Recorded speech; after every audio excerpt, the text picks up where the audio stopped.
Hi there, I'm Godfrey, and I'm here to give you my thoughts on the Champions League semi-final tie between Liverpool FC of England and AS Roma, first leg at Anfield tonight. It's a tantalizing game in prospects, as nobody expected both teams to make it to the semi-finals. Liverpool has been outstanding this season, scoring lots of goals, 31 in total. In fact, they are the highest scorers of the tournament, while Roma on their own has been dogged. They've fought their way to get to this stage. As for Roma, the visitors tonight, they are coming into the game full of confidence. Roma, their season in the Champions League has been very interesting. They were in the same group with the likes of Chelsea and Atletico Madrid. They ended up topping that group.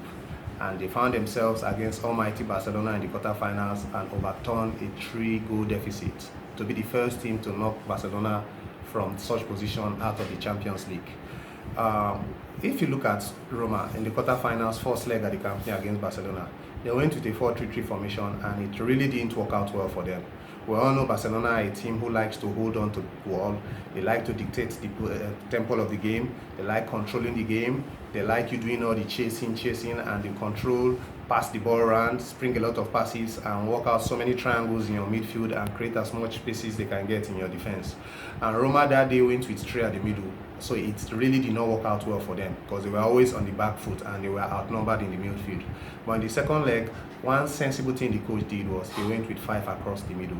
De Rossi and Nainggolan and Strootman were at the heart of the midfield and they were very physical and they outmuscled Barcelona from start to finish.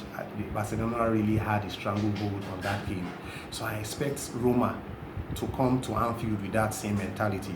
They have to come with that level of physicality because Liverpool will want to burst possession at home. Liverpool will want to come out of the blocks firing in all cylinders. So Roma should have to come out with 5 across the middle again, keep it tight, ensure that the back three are always protected. The left winger and the right winger, when out of position, drop back to make it a 5-3-2 formation.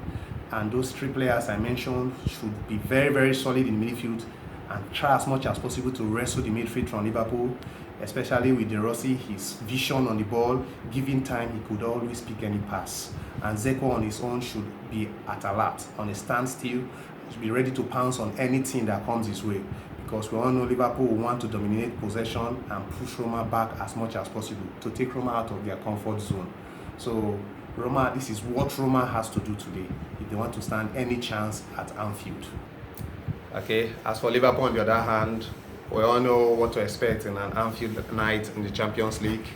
The fans will be out in numbers, try as much as possible to make the ground a very hostile one for the opposition, AS Roma. One thing Jurgen Klopp has done successfully this season is to go with a 4-3-3 formation every time Liverpool has taken to the pitch.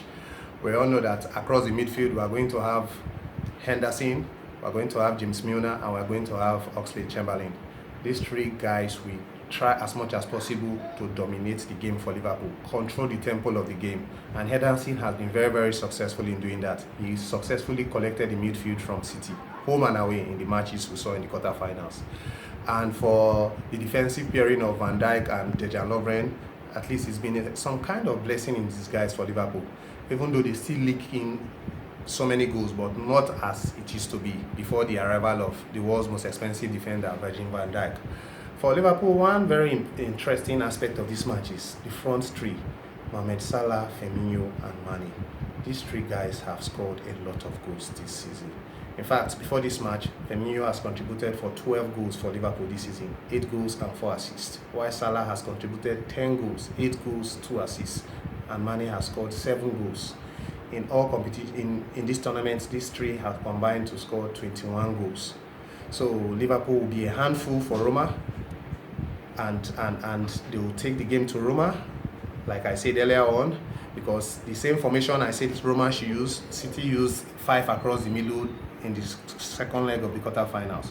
But what Liverpool did that was so successful in that match was that Sadio Mane and Mohamed Salah dropped back to the midfield so they could match City in the midfield. And you know, with the pace possessed by those 2 guys, they can easily run through the midfield and the attack at will and at random. So they eventually overpowered City in the midfield, and with their pace on their counter-attack, Liverpool can be destructive to any team in world football. So On the balance of play, I think Liverpool are going to edge this one by 3-1. I give Roma a chance to get a goal, but Liverpool attack will be too strong for Roma. One funny thing about this fixture is this fixture has once been the finals of a Champions League before. In 1984, Liverpool defeated Roma at their own backyard in Rome on penalties to lift the trophy. And Roma on English soil, their record is abysmal.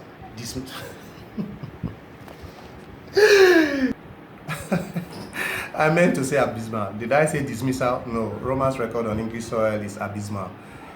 On 14 travels to the English country, they've won only once, and that one was where Anfield. So Roma will take a lot of heart from that, and they'll see themselves as having a chance to get a result today.